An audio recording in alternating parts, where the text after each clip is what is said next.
เห็นแล้วนี่นะเดี๋ยวนี้บ่เห็นแล้วบ่มีแล้วแต่สมัยตะกี้นี่หลายพี่น้องเลยไปน้ำดงน้ำปลาแบบนั้นโดยจะหัวยังไงผู้บ่าวมีเดือนเป็นทงเท่าไหร่อันนี้10,000เนาะ10,000เอาไปเนี่ยต้องเห็ดก้อยใส่มะงื้อเนาะแซ่บเนาะหนึ่งกันล่างก้อนแล้วก็แล้วก็มักใส่หนึ่งจะร่วมกันตัวนี้หมูตัวนี้งัวชมงัวชมหมูซิปอันนี้ท้องหอซิปหอโอ้แซ่บอยู่บ่ล่ะแซ่บชิ้นงัวบ่เคยกินจักเทื่อสมสิงงัวไหนมันบ่ได้มีได้ซิโน30ใส่หลายอยู่บ่ขี้มือก็เบิดในมือแหละพี่น้องเอ้ยขอบใจพอได้ม่วนได้หัวน้ำเพิ่นเนาะใส่จนนัวใส่จนนัวจนบ่ได้ใส่เป็นนัวเนาะมื้อนี้บ่ฮู้ว่ามีเหตุหยังเนาะบัดนี้คือเดินทางเข้ามาทางนี้เนาะพี่น้องเนาะก็มีเหตุหยังก็ติดตามเบิ่งไปนำกันเนาะพี่น้องเนาะสิเข้าไปหาทางหมู่บ้านพ้นซิมพี่น้องเอ้ยเนาะหมู่บ้านพ้นแล้วบัดนี้สิเมื่อโดยได้ออกไปซอยเพิ่นแต่ละหางานใหม่โดยแล้วบัดนี้มันยังบ่ฮอดฤดูกาลเนาะโดยแล้วก็สิไปมาหางานใหม่บัดนี้โดยเจ้าฮู้สึกว่าเจ้าเท่านั้นเวียกตัวใดมักเวียกตัวใดเวียกน้องก็เฮ็ดได้เบิดทุกอย่างบ่ได้ตีเวียกว่าอันใดเวียกอันใดได้เงินน่ะแม่นน้องเฮ็ดเบิดล้างถ้วยก็ได้โดยได้ทุกอย่างเนาะแต่ว่าเว้าเรื่องถนัดนี่ถนัดทางใดอันถนัดสัตว์น้องเคยเป็นเด็กเสิร์ฟแล้วก็ขายเครื่องมักบ่เด็กเสิร์ฟกับมักอยู่กับบ่ปานใดครับเฮาก็เฮ็ดไปเรื่อยๆขายเครื่องบ่มักขายเครื่องบ่แล้วก็หมูนะขิงเขาสูงกว่าหมูนะโอ้ยไอ้ขึ้นว่าน้องเจ้าเอาจะคือผู้น้อยแท้นาง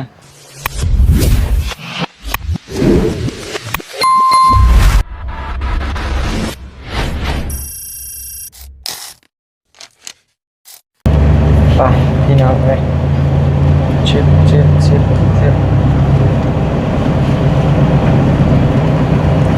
บลังได้ข่าวทั้งนี้เป็นทางเวคือทั้งนี้เนาะตรงนั้นกันตลาดอันนี้ตลาดติโอ้ลงไปย่างของตลาดก้อนฉากไม่ให้ที่ตูดไปนี่แหละไปย่างเราบนตลาดก่อนไปพี่น้องเลยโตเดี๋ยวย่างมาเบิ่งตลาดตะลี่ก่อนพี่น้องเลยจำเอ็นบ่นี่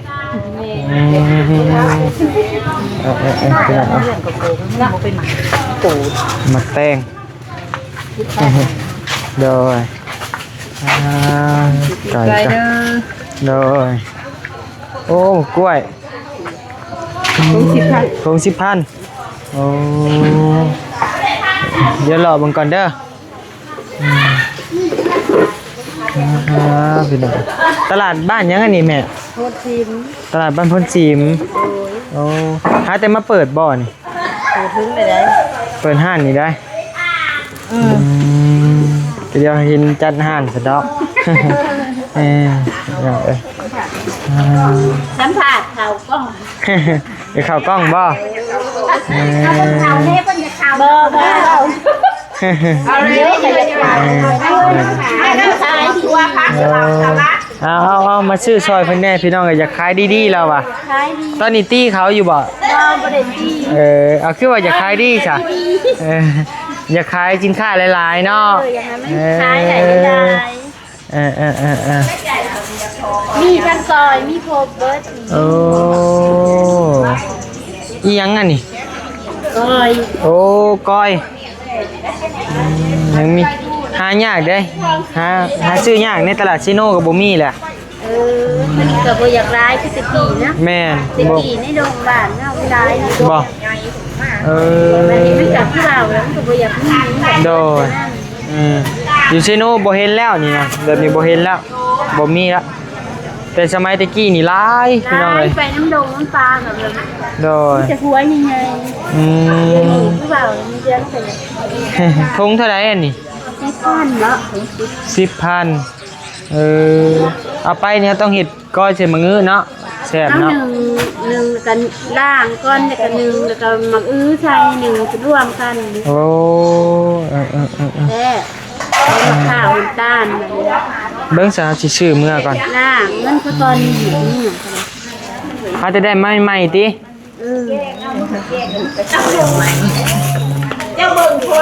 ซื้อเมื่อลองกินเบิ่งทงหนึ่งก็ได้แล้ว แซ่บเลยเส้นแบบล่างนี่เส้นน้ำตาลนี่หมดนะ โดยของไผ่ของยายบ่ ง่าย โอ้ใช่ เอาเรื่องแม่นี่หนูมันหมด โดยพี่น้องขอบใจหลายๆตลาดบ่ใหญ่ปานใดพี่น้องเนาะหวนมาทางนี้ก่อนโอ้ป้ายังเปิดปลาดุกปลาดุกหน้าบ่ปลาดุกพันโอ้ใช่มังเอ้อบ่นี่เบิ้งข่อยซื้อมากินกับก้อยนี่ เดือเลยด้วย10,000 คนหนึ่งไปก้อย โดย นี่แหละฮะ เอามา2หน่วยก็ได้พ่ออยู่บ่ พอบ่ 2หน่วยพอดีก้อยซำนี้นะ เอาผู้ดีกินทอดช่องหัวบุ้ง พอดีกินฮอดเนาะ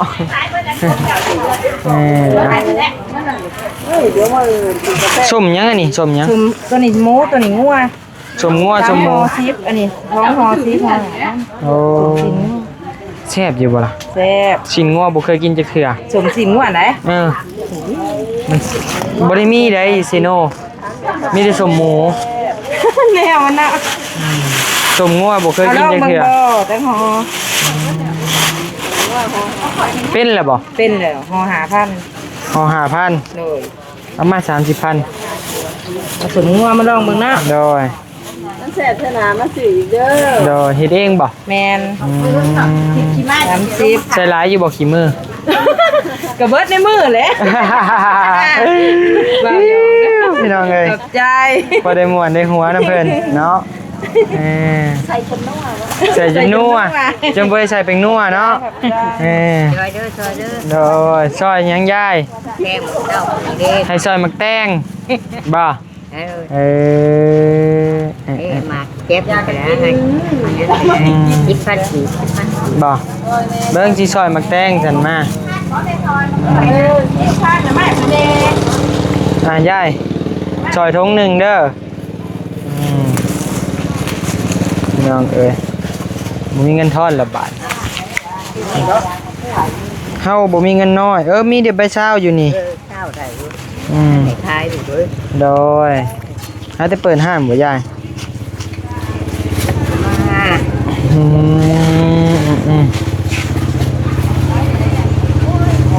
ขอบใจสวัสดีเด้อบ่เมฆเอามางื้อกับก้อยไปเฮ็ดสู่บ่เมฆกินก่อนพี่น้องเอ้ยไปพี่น้องเอ้ยทักทายสบายดีเด้อพี่น้องทักทายสบายดีพี่น้องเอ้ยมื้อนี้บ่ฮู้ว่ามีเหตุหยังเนาะบัดนี้คือเดินทางเข้ามาทางนี้เนาะพี่น้องเนาะก็มีเหตุหยังก็ติดตามเบิ่งไปนำกันเนาะพี่น้องเนาะสิเข้าไปหาทางหมู่บ้านพลซิมพี่น้องเอ้ยเนาะหมู่บ้านพลซิมพี่น้องเอ้ยบ่เคยเข้ามาจักเทื่อมาครั้งแรกก็บ่เมฆปานนี้ก็ได้บ่เคยเข้ามาเลยพี่น้องเอ้ยเนาะเป็นบ้านชายบุญเด้อพี่น้องเด้อหมู่บ้านนี่สิเข้าไปพี่น้องเอ้ยไปพ่อกันอยู่ในพุ่นแหละพี่น้องเอ้ยไปพี่น้องเอ้ยเอ้าไผอันนี้ใช่เจ้าของเฮือนอยู่บ่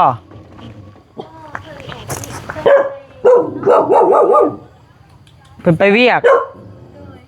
โอ้ กิ๊กอ่ะโอ้พี่น้องเอ้ยเนาะเพื่อนน้องมวยพี่น้องเอ้ยใช้ย่านกันแท้เอาจนพลาดโอ้ยน่ะตัวก็ได้เซ่อย่าห้าว อย่าปากเบิ้งเฮาอยู่หักยานตัวน้องมวยบ่อยู่ติพน้องนอกออกเฮิงแล้วบ่ก็เดียวว่าเห็นเจ้าเมื่อบ้านเลยเมื่อแต่มากับน้องมวยเขาว่าน้องมวยกล้ามาผู้เดียวย่านมาหาเฮ็ดเวียกเห็นงานอยู่พี่ติโอ้สบายดีเด้อนางเด้อสบายดีจักปีแหละเจ้า17ปีนี้17โอ้ยังเป็นรุ่นน้องอยู่ซั่นน่ะน้องมวยบ่อยู่เนาะ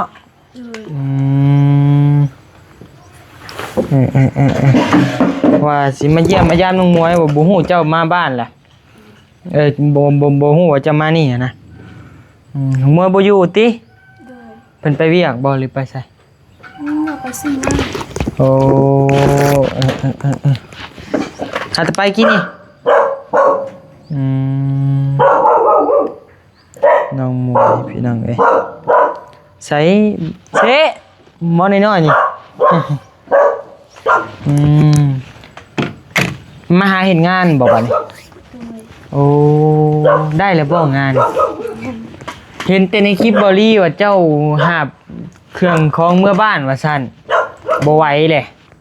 แล้วน้องมวยขึ้นไปขึ้นเอา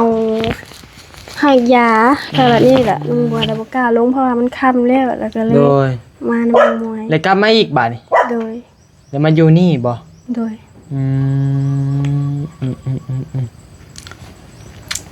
ตอนแรกนี่สิท้อแล้วกลับบ้านแล้วโดยเลยมาบัดนี้มาอยู่กับน้องมวยใหม่บ่บัดนี้มาอีกอย่างกับน้องมวยบ่มีโมครับอายุเป็นโมแต่ก็อีก 2-3 มื้อว่าสิได้เมื่อน้องมวยว่าสิมาส่งโอ้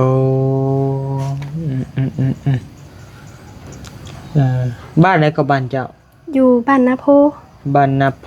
ทางใดทางเลข10ทางเลข10โดยพี่น้อง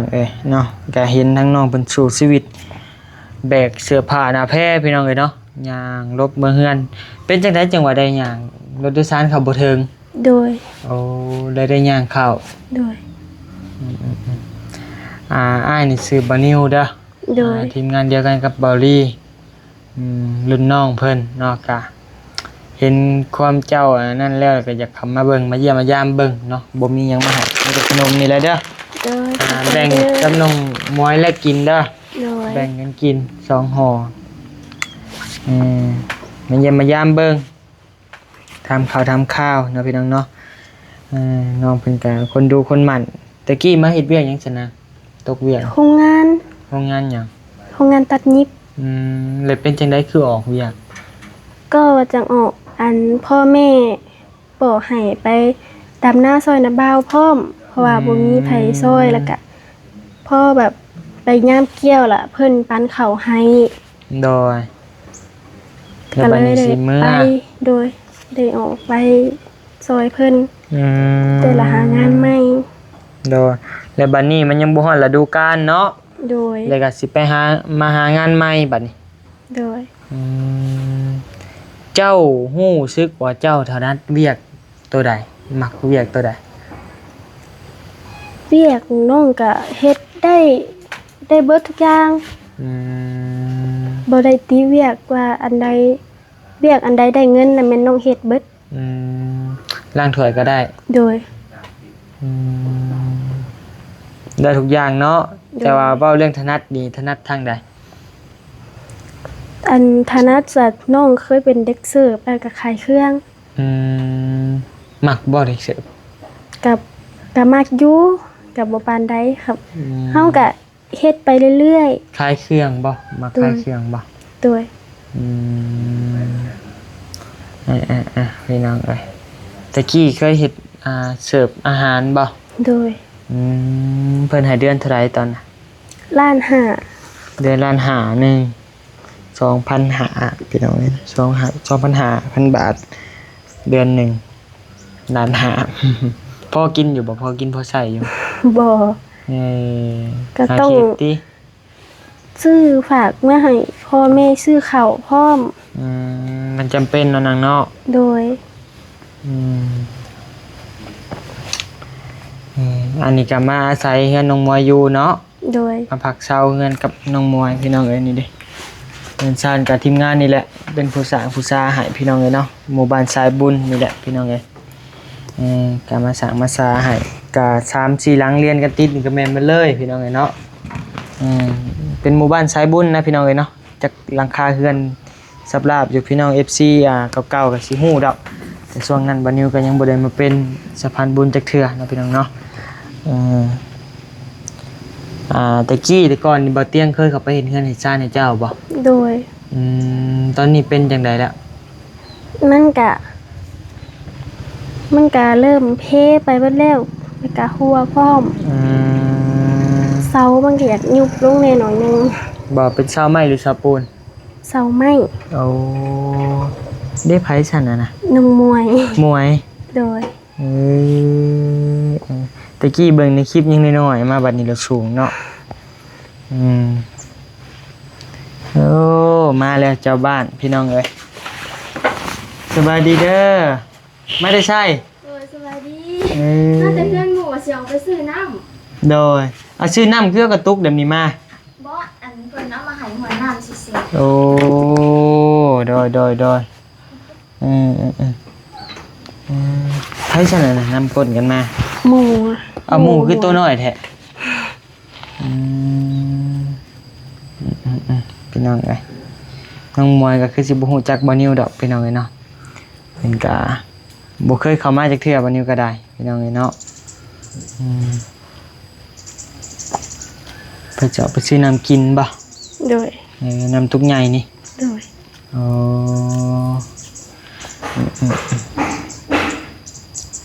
เพิ่นอยู่เพื่อนน้ำไผซะแต่ละมื้อ มวยนะ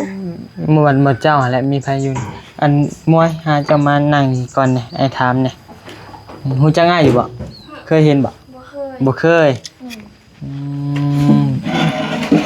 ว่าแล้วไอ้บ่รอเนาะเคยเห็นจักเทื่อเลยใหญ่ไวอีหลีเนาะ ไม่เคยเห็นอ่ะ เจ้าบ่เคยเห็นบ่แต่ไอ้เห็นเจ้า บ่ ไอ้เห็นเจ้าในคลิปตะกี้ก็ไอ้ก็เบิ่งหมดเจ้าอยู่แต่ก็บ่ได้เข้ามาจักเทื่อก็ไอ้กับทีมงานบ่เตียงทองนั่นแหละทีมงานไอรีนั่นแหละแต่ว่าตอนนั้นน่ะไอ้ยังบ่ทันได้เฮ็ดช่อง YouTube โดย แต่ว่าเบิ่งคลิปหมดเจ้าอยู่แต่เริ่มแรกน่ะ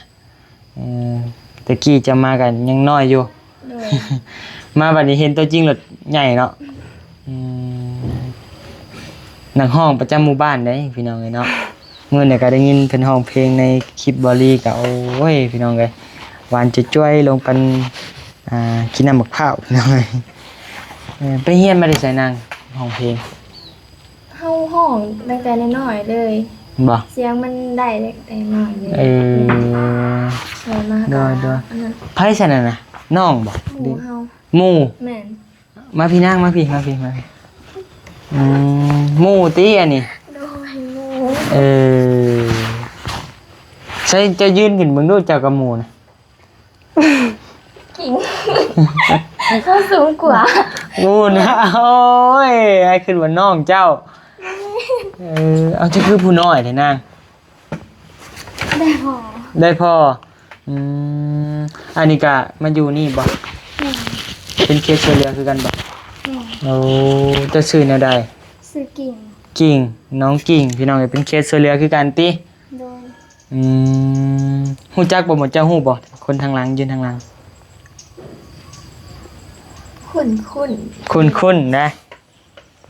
เบิ่งดี ๆมันผู้มานั่นบ่เตียงนำบ่จัก ๆแม่นไอ้เมฆ โดยเฮาว่าอยู่ ชื่อว่า บ่จื้อได้พักผ่อนซะนะจ้ะนั่งพักผ่อนรถพี่น้องเอ้ย ยุ่ง มอย เป็นโบ เอาไปปิ่นซะไว้แต่เฮือนหลังนี้มีคนอยู่บ่ ก็มาเจาะอยู่แต่ส่วนรายการงานสิบ่ได้อยู่ คือว่าไอ้เห็นตะกี้แล้วถ่ายคลิปคือกัน แต่เราย้ายไปใส่ เราไปอยู่นำแม่เฒ่าแล้วผลอยู่หลักสิบ อ๋อแล้วทิมไว้บัดนี้ แล้วก็มาเจาะอยู่แต่ว่าเราบ่ได้มานอน อืมคือว่าเห็นในคลิปสางชาอยู่คือแบบบ่อยู่เนาะพี่น้องเพิ่นกับป้าไปอยู่แม่เฒ่าบ่พ่อแม่เพิ่นไปใช้ซะ โอ้โหมีแต่อยู่นำแม่เฒ่าเห็นแม่เฒ่าบ่เฒ่า พ่อแม่ที่เคยอยู่นำกันก็บ่ฮู้เลยว่าไปใช้โอ้พี่น้องเอ้ยตะกี้นี่เห็นเพิ่นมักถ่ายคลิปกับน้องมวยบัดนี้ก็เบิ่งอยู่พี่น้องบัดนี้แชร์ให้อยู่ตะกี้ก็เคยแชร์ให้อยู่เทื่อหนึงเพิ่นถ่ายคลิปนำกันแล้วมาบัดนี้บ่ได้ฮู้ว่าได้ว่าเพิ่นออกจากเฮือนหลังนี้อะนะไผซั่น น้องของหมู่เฮา จะอยู่เฮือนนำไผซะนางแต่ละมื้อ อยู่กับพ่อกับแม่ อ๋อเอ้าอยู่กับพ่อกับแม่ แม่น ตะกี้คือไอ้บ่เห็นพ่อจ้ะซะ อ๋อเพิ่นข้าสิว่ากับตะกี้ก็คืออันนั้นแหละเพิ่นไปเด้ 3 ปีแล้วเพิ่นก็นี่ก็กลับมาก ลับมาแล้ว แม่น กลับมาก็อยู่นำกันแล้วก็ดีใจนำเนาะที่ได้ครอบครัวอันอบอุ่นกลับขึ้นมาเนาะ โดย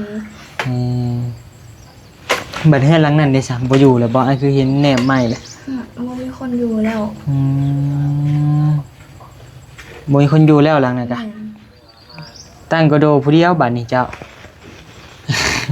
ย่านบ่ กลางเลย ย่านบ่ ก็บ่ก็ชินแล้วปกติ โดยจังได๋ก็มีแต่แบ่งกันเด้อขนมเด้อสิไปป้าก่อนบัดนี้ พอดีว่ามีเคสหนึงพี่น้องเอ้ยเนาะแกล้นเข้ามาว่าสิไปบ้านบึงหวะพี่น้องเอ้ยเนาะมีเคสหนึงเขาความช่วยเหลือเข้ามาจากบ่อเตียงนั่นแหละบ่อเตียงให้ทางบ่นิวแลนด์เข้ามาเบิ่งก็เลยว่าได้ผ่านมาทางนี้ก็เลยว่าแล่นเข้ามาหาหมู่เจ้าหันนะพอดีว่าฮู้ข่าวว่าทางนี้กลับมาอีกแล้ว กลับมาหาเจ้าอีกแล้วว่ามาสู่เวียกสู่งานต่อบ่นั่นน่ะเนาะ ด้วย ให้จังได๋ก็สู้ๆเด้อเป็นกำลังใจให้ ด้วย สู้สู้เพื่อครอบครัวบ่ใช่ก็เอาผัวซะมันแล้วไป ว่าหยอกโดย เดี๋ยวมีแฟนแล้วบ่บ่มีจักเทื่อ แม่ยังเรียนอยู่ ยังเรียนมหยัง ก็เดือนหน้าเขาเรียนกมหาม ห้า โดย ยังบ่เคยจะมีแฟนติแล้วบ่เชื่อดอกบ่มีแล้วไอ้จีบเด้อ หยอกพี่น้องเอ้ยโอ้ยเนาะเห็นผู้สาวบ่ได้บักกันนี่ หยอกพี่น้องเอ้ยเนาะอยู่ดีมีแฮงเด้อสู้ๆเป็นกำลังใจให้โดย แล้ว ไป ก็ขอบใจอ้ายที่ โดย มายามโดยเขามา โดยผมขอบใจล่ะ โดย ไปพี่น้องเอ้ยอยู่ดีมีแฮงพบกันใหม่ในคลิปหน้าสำหรับคลิปนี้ลาไปก่อนแล้วสบายดีมื้อหน้าสิเข้ามาห้องเพลงให้ฟังหน่อยเด้อ โดยได้ เห็นแต่สาวบุญมักเข้ามาหาเพิ่นช่วงนี้พี่น้องช่วงก่อนๆนี้นะ